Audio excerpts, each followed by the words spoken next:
A gentleman from Jiangxi named Meng Longtan was staying in the capital with a friend Mr. Zhu. One day, the two of them accidentally walked into a monastery. Inside, they didn't find large halls or meditation rooms, just an old monk staying there temporarily. Seeing the visitors, the monk adjusted his attire and greeted them, showing them around. In the center of the main hall there is a statue of the eminent monk Baoji, and the walls were beautifully painted with lifelike scenes. On the east side, there were pictures of fairies, including a young girl with loose hair, holding flowers and smiling gently, her lips appearing ready to speak and her eyes glistening. Mr. Zhu stared at her for a long time, lost in his thoughts. Suddenly, he felt himself floating in the air, as if riding on a cloud. He passed through the wall and found himself in a place filled with halls and pavilions, unlike anything seen in the mortal world. An old monk was preaching Buddha's teachings to a large crowd.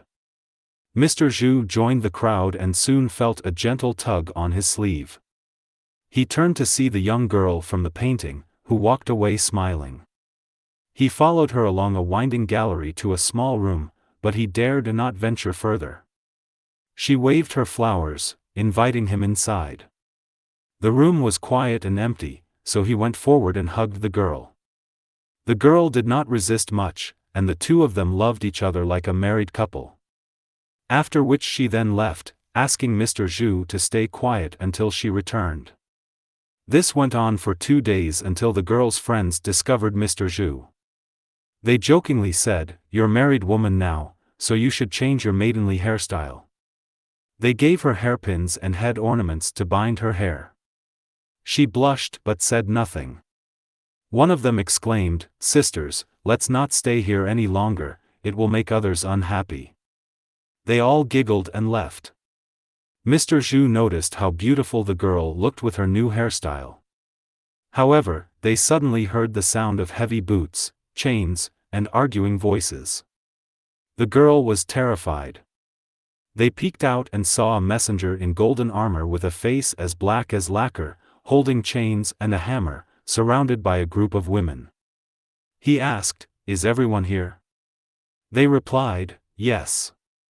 He said, "If any mortal is hiding, reveal him now or face the consequences." The girls answered that no one was hiding. The messenger then moved as if to search the room, and the girl, frightened, told Mr. Zhu to hide under the bed. She disappeared through a small window. Mr. Zhu hid, barely breathing, and heard the boots entering and leaving the room. Once the voices faded, he felt relieved but remained cramped and uncomfortable, waiting for the young lady to return. Meanwhile, Meng Longtan noticed his friend's sudden disappearance and asked the monk where he was. The monk smilingly replied, "He has gone to listen to a sermon." Meng asked, "Where?" The monk said, "Not far," tapping the wall and calling out, "Mr. Zhu. Why have you wandered so long?" Soon, an image of Zhu appeared on the wall, standing with its ear inclined, as if listening intently. The monk called again, "Your companion has been waiting for a long time." Then the image floated down from the wall, lifeless and wooden, with eyes wide open and feet limp. Meng Longtan was frightened and quietly asked Mr. Zhu what had happened. Mr. Zhu explained that while hiding under the bed, he heard a noise like thunder and rushed out to see. They then noticed the young girl in the painting had changed her hairstyle to a high spiral bun, no longer hanging down loosely. Mr. Zhu asked the old monk why. The monk replied, "Illusions arise from those who see them. How can I possibly explain?" At this moment, Mr. Zhu was feeling deeply troubled, unable to understand despite much pondering. After hearing this, Meng Longtan was secretly amazed and filled with unease. The two then stood up to take their leave, descending the steps one by one and leaving the monastery.